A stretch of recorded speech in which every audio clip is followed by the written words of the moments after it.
இயேசுவில் அன்புக்குரியவர்களே, ஆண்டின் பொது காலம் 14ஆம் ஞாயிறை இன்று நாம் சிறப்பித்துக் கொண்டிருக்கிறோம். இந்த 14ஆம் ஞாயிறு அமைதியின் அடித்தளத்தை நமக்கு சொல்லித் தருகிறது. அமைதியின் அடித்தளம் உணர்கிற பொழுதுதான் வாழ்வில் ஆசீர்வாதம் நம்மை தழுவிக் கொள்ளுகிறது என்ற மேன்மையையும் இன்றைய வார்த்தை வழிபாடு நமக்கு சொல்லித்தர விரும்புகிறது. அமைதியின் அடித்தளம் எது என்பதை வார்த்தையோடு கடந்து சென்று சிந்திக்கலாம். வாங்கல. Praise the Lord. இயேசுவுக்கே புகழ், இயேசுவுக்கே நன்றி. இறைவனின் அருட்கரமும் அருளாசீரும் இறை அமைதியும் உங்களோடும் உங்கள் குடும்பத்தோடும் நிறைவாக தங்கிட உங்களை நான் வாழ்த்துகிறேன். அன்பில் இனியவர்களே, அமைதி, இந்த அமைதியை பற்றி சிந்திக்கின்ற பொழுது புனித அகஸ்தீனார் சொல்லுகின்றார், இறைவா, எங்களை நீர் உமக்காக படைத்திருக்கின்றீர். நாங்கள் உம்மை அடையும் வரை எங்களிலே நிம்மதி கிடையாது, அமைதி கிடையாது என்று உரைக்கிறார். இறைவனிலே இணைந்தால்தான் அமைதி என்ற அர்த்தத்தை வெளிப்படுத்துகின்றார். மத்தேயு 5ஆம் அதிகாரம் 9ஆம் வசனத்தில் ஆண்டவர் சொல்லுகிறார், அமைதியை ஏற்படுத்துவோர் பேறு பெற்றோர், ஏனெனில் அவர்கள் கடவுளின் மக்கள் என அழைக்கப்படுவார் என்பதை உணர்த்துகிறார். எபேசியருக்கு எழுதிய புத்தகத்திலே பவுலடியார் சொல்லுகிறார், நாம் கிறிஸ்துவோடு இணைந்து அவர் இரக்கத்திலே வாழ்கிறோம். ஆண்டவர் ஒருவரே அமைதி தருபவர் என்கிறார். அன்னையே, உம்மை நாங்கள் நாடி வருகிறோம் என்று தாயின் அடித்தளத்தில் அமைதி இருக்கிறது என்பதை குழந்தை உணர்ந்து கொள்வது போல இன்று அமைதியின் மேன்மையை வார்த்தை கற்றுத்தர விரும்புகிறது. ஆமன்புக்குரியவர்களே, ஒரு அற்புத நிகழ்வை உங்களோடு பகிர்ந்து கொள்ள விரும்புகிறேன். இன்றைய 3 வாசங்களும் அமைதியின் அடித்தளம். இதோ நீங்கள் சென்ற இடமெல்லாம் அமைதி உரித்தாகுக என்பதை நற்செய்தியில் ஆழமாக சீடர்களுக்கு கற்பிக்கிற ஆண்டவர் அமைதியின் அடித்தளத்தை நீங்களும் நானும் உணர்ந்து கொள்ள விரும்புகிறார். ஒரு அற்புத நிகழ்வு.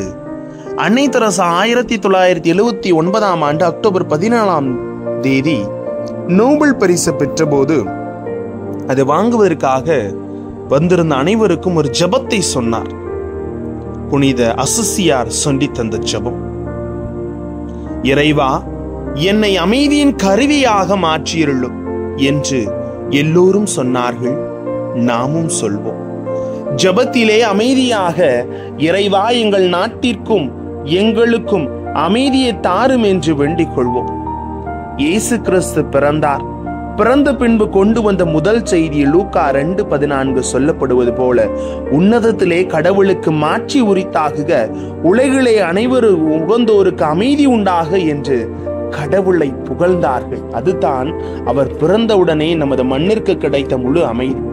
ஆனா இன்னைக்கு அமைதி இல்லாமல் ஒரு நாடு இன்னொரு நாடு மீது போர் தொடுத்து அமைதியின் அடித்தளம் இடிந்து கொண்டிருக்கிறது. அன்புக்குரியவர்களை, யோவான் 14:27 வாசிக்கிறோம். அதிலும் முதலும் முடிவுமான அமைதியை எல்லோருக்கும் எடுத்துரைத்தார். நற்செய்தியிலே லூக்கா 10:5-6 அதாவது அமைதியுடன் ஆழ்ந்த கருத்தை சொல்லுகிறார். இயேசு பிறந்து இறந்து உயிர்த்த பிறகு காட்சி கொடுத்த போது இந்த வார்த்தையை சொன்னார். இயேசு மீண்டும் அவர்களை நோக்கி, உங்களுக்கு அமைதி உரித்தாக்குக, தந்தை என்னை அனுப்பியது போல நானும் உங்களை அனுப்புகிறேன் என்று சொன்னார். ஆமன்புக்குரியவர்கள், மேலும் இந்த அமைதி அற்புதத்தை உருவாக்குவது, அற்புதத்தை பிறர் வாழ்வுக்கு கொடுப்பது என்பதை நீங்களும் நானும் அறிந்து கொள்ள வேண்டும். அதை எல்லோரும் புரிந்து கொள்ள வேண்டும். அன்பார்ந்தவர்கள், குடும்பத்தில் அமைதி இல்ல, ஒரு நாடு இன்னொரு நாடு மீது போர் தொடுத்து இன்று அமைதி சரிந்து கொண்டிருக்கிற வேளையில் அமைதியின் அடித்தளத்தை அறிந்து கொள்ள வார்த்தை இழைக்கிறது. நற்செய்தியிலிருந்து ஒரு சில புதுமைகளை சொல்ல விரும்புகிறேன். லூக்கா 8:48 வாசிக்க கேட்கிறோம். இயேசு அவரிடம், மகளே, உமது நம்பிக்கை உன்னை நலமாக்கியது, அமைதியுடன் போ என்றார். நீ அமைதியுடன் போ, அதாவது இரண்டிற்கும் ஒரு பொருத்தம் இருக்கிறது. அதாவது நம்பிக்கை என்பது வேறு, அமைதி என்பது வேறு. நீ என்னை நம்பினால் அதுதான் அமைதி. அமைதி வேறு எங்கும் இல்லை.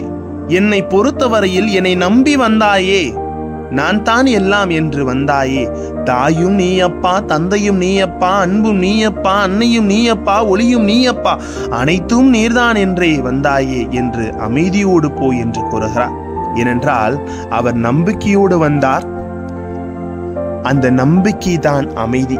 அதிலே தான் அமைதி கிடைக்கும். ஆண்டவருடன் இணையும் போது தான் சொல்லாமல் சொல்வதாக இந்த புதுமை நமக்கு புரிய வைக்கிறது அன்பார்ந்தவர்களே. இரண்டாவது லூக்கா 7:50 வாசிப்போம். பெண்ணை பார்த்து, உமது நம்பிக்கை உமை மீட்டது, அமைதியுடன் செல்க என்றார். இறுதியில் இயேசு சொல்லுகிறார், அம்மா அமைதியுடன் போ. ஏனென்றால் பாவம் நம்மை விட்டு அகலும் போது, அவருடைய நாமத்தை சொல்லும் போது உறவு முறை வருகிறது, அப்பொழுது அமைதி வருகிறது. இதைத்தான் ஆண்டவர் சுட்டி காட்டுகிறார். அமைதி என்பது எங்கோ இருப்பது அல்ல, மாறாக எவனொருவன் ஆண்டவரோடு இணைந்திருக்கிறானோ, ஆண்டவர் சித்தத்திற்கு பணிந்திருக்கிறானோ, அப்போது அமைதி ஏற்படுகிறது. முதல் புதுமையிலே பார்த்தோம், நம்பிக்கை இருந்தது, ஆண்டவருடன் இணைந்திருந்ததால் அமைதி என்று சொல்கிறார். இரண்டாவது பாவம் இருந்தது, பாவத்திற்கு பரிகாரம் இருந்தது. கண்ணீர் வடித்தார், கதறி எழுதார், ஆண்டவரே உம்மால் தான் மன்னிக்க முடியும் என்று கேட்டார். உலகம் என்னை பற்றி எது சொன்னாலும் பரவாயில்லை, உம்முடைய வார்த்தைத்தான் முக்கியம், நீர்தான் எல்லாம் என்று தன்னையை கொடுத்து விட்டால் இயேசு சொன்ன வார்த்தை அமைதியோடு போ என்பது. ஆமன்புக்குரியவர்களே, கடலிலே நிறைய தண்ணீர் இருக்கிறது, அது கரை புரண்டு மேலே வந்துவிட்டால் அமைதி இருக்குமா? இருக்காது, அழிவு தான் இருக்கும். அடிப்புள்ளே நெருப்பு இருக்கிறது, அது கூரை மீது வந்துவிட்டால் அமைதி இருக்குமா? முடியாது, முடியவே முடியாது, அழிவு தான் ஏற்படும். ஏனென்றால் கடலிலே இருக்க வேண்டிய தண்ணீர் கடலில் தான் இருக்க வேண்டும். அது போன்று இறைவனுக்கென்று படைக்கப்பட்ட இதயம் இறைவனோடு மட்டும்தான் சார்ந்திருக்க வேண்டும். அதனால் தான் புனித அகஸ்டினார் சொல்வார், இறைவா உம்மை அடைந்தாலன்றி எங்கள் இதயம் அமைதி காண்பதில்லை. அமைதி என்பது ஆண்டவரோடு இணைவது, அதுதான் அமைதி. அதாவது அமைதி என்பது தன்னையே கொடுத்து விடுவது, ஆண்டவரே எடுத்துக்கொள்ளும் என்று சொல்வது. அதனால் தான் நற்செய்தியில் சொல்லுகிறார், நீங்கள் எந்த பொருள்களும் எடுத்து செல்ல வேண்டாம், உங்களுடைய அர்ப்பண வாழ்வை எடுத்து செல். அதனால் தான் இந்த முதல் உதாரணத்திலே பார்த்தோம், இயேசு கிறிஸ்து இறை தந்தையோடு இணைந்திருந்தார் என்றால் அமைதியோடு இருந்தார். இயேசு கிறிஸ்து கெத்செமனி தோட்டத்து, தந்தையே என்னுடைய விருப்பப்படி அல்ல உம்முடைய விருப்பப்படி ஆகட்டும் என்று. அமைதி என்பது அதுதான், தன்னையே கொடுத்து விட்டார். அமைதி என்பது ஆண்டவரில் இருக்கிறது. அதாவது தன்னையே கொடுத்து விடுவது, தான் என்ற எண்ணத்தை எடுத்து விடுவது, ஆண்டவரிடம் பணிவது, அதுதான் அமைதி. அதைத்தான் அன்னை கன்னிமரியாவும் தனது வாழ்க்கையில் சேர்ந்தார். உன் விருப்பப்படியே ஆகட்டும் என்று தன்னையே ஆண்டவரிடம் கொடுத்து விடுவதை பார்த்தோம். யோபு 1:21 ஆண்டவர் கொடுத்தார், ஆண்டவர் எடுத்துக்கொண்டார். பாருங்கள், ஆண்டவரிடம் இணைந்தார். துன்பமோ கஷ்டமோ வந்ததை பொருட்படுத்தவில்லை, ஆண்டவரோடு இணைந்திருக்கிறார். அதுதான் இன்று கேட்கிறார், மனிதா நீ இணைந்திருக்கிறாயா? உனக்கு துன்பம் வரும்போது, கஷ்டம் வரும்போது, வேதனை சோதனை வரும்போது என்ன செய்கிறாய்? வெறுக்கிறாயா? இறைவா நீ எங்கே இருக்கிறாய்? ஓடி ஒளிந்து கொள்ள மறுக்கின்றாயா? அந்த நேரத்தில் கூட என்னையே நான் உனக்கு கொடுத்து விடுகிறேன், நீ என்னது எது செய்தாலும் நன்மைத்தான் எனக்கு செய்வாய் என்று எண்ணி தன்னையே கொடுத்தார் யோபு. அங்குத்தான் அமைதி என்ற வார்த்தையை கற்பிக்கின்றார். எனவே நமது வாழ்க்கையில் இறைவனிடத்தில் நம்மையே கொடுப்போம், நம்மையே முழுமையாக கொடுத்து வாழ்வின் ஆதாரத்தை உணர்ந்து அமைதியின் அடித்தளத்தை அறிந்து கொள்வோம். ஆசீர் நமக்கு. ஜெபிப்போமா. அன்பு இறைவா, அமைதியின் அர்த்தத்தை நற்செய்தி வாயிலாக நீர் உரைக்கிறீர் என்பதை நாங்கள் ஒவ்வொருவரும் உணர்ந்து கொண்டு அமைதியின் அடித்தட்டுக்குள் நாங்கள் அனைவரும் இணைந்து கொள்ள, குடும்பங்கள் அமைதி பெற எங்களோடு தங்கும் ஆண்டவரே. Praise the Lord.